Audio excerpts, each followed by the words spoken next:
Halo semuanya, Assalamualaikum. Balik lagi dengan saya Naya Titania dari kelas manajemen Besore dengan NPM 235111047. Nah, di sini saya akan melanjutkan pembahasan kita dengan mata kuliah studi kelayakan bisnis pada bab 10, yaitu aspek manajemen dan sumber daya manusia dalam studi kelayakan bisnis. Apa saja sih? Yuk mari kita bahas. Yang A ada aspek manajemen. Nah, manajemen merupakan pencapaian sasaran organisasi dengan cara yang efektif dan efisien melalui perencanaan, perorganisasian, kepemimpinan, dan pengendalian sumber daya organisasi dalam rangka mencapai sasaran dan tujuan suatu bisnis, tentunya melalui suatu proses manajemen yang meliputi 4 fungsi. Nah, yang pertama ada planning atau perencanaan usaha. Nah, suatu perencanaan usaha adalah unit kegiatan yang direncanakan dan bertujuan untuk memenuhi kebutuhan akan suatu barang dan jasa yang diinginkan. Nah, tahap-tahap pengembangan usaha pengambilan suatu usaha biasanya terdiri dari tahap-tahap sebagai berikut.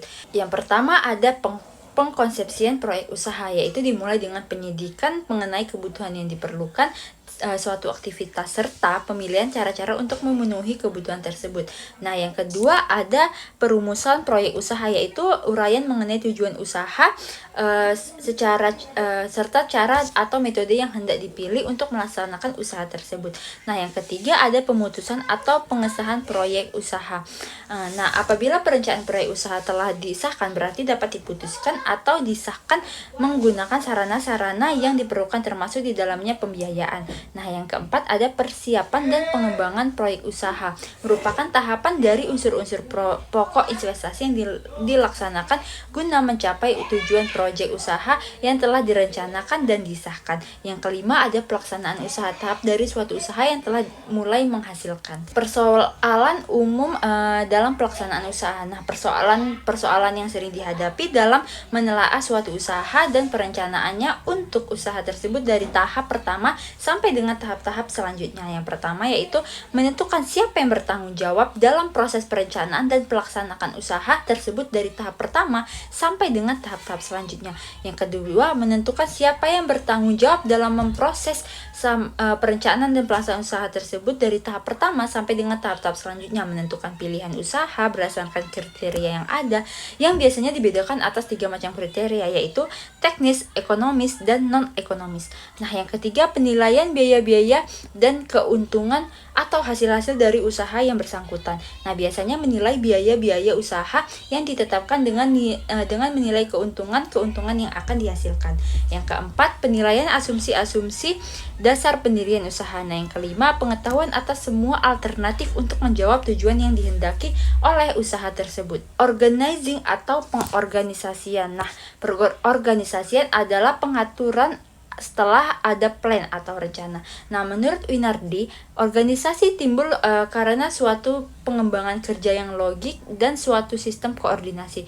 Nah, pengorganisasian secara efektif dapat menghasilkan keuntungan, yaitu yang pertama ada kejelasan tentang ekspektasi kerja individu dan tugas-tugas yang terspesialisasikan. Yang kedua ada pengembangan kerja yang menghindari timbulnya duplikasi, konflik, dan penyalahgunaan sumber-sumber daya material maupun sumber-sumber daya manusia.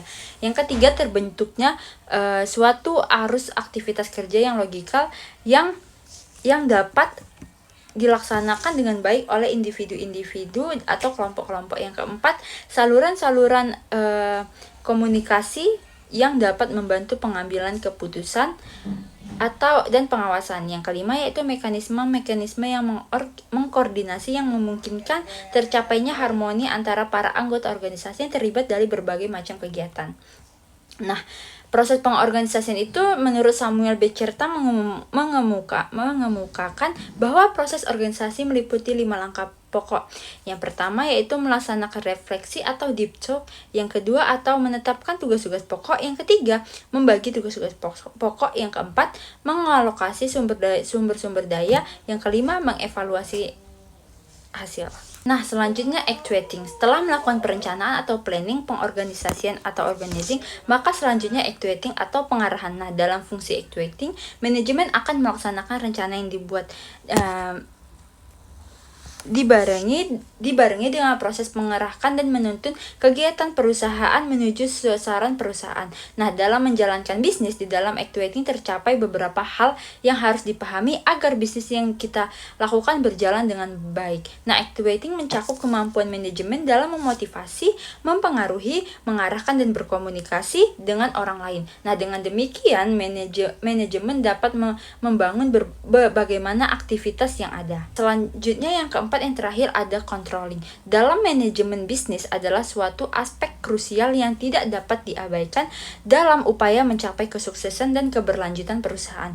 Nah, dalam era yang penuh dengan dinamika pasar dan persaingan yang ketat, kemampuan untuk mengontrol dan mengelola setiap aspek operasional menjadi kunci utama bagi keberhasilan perusahaan.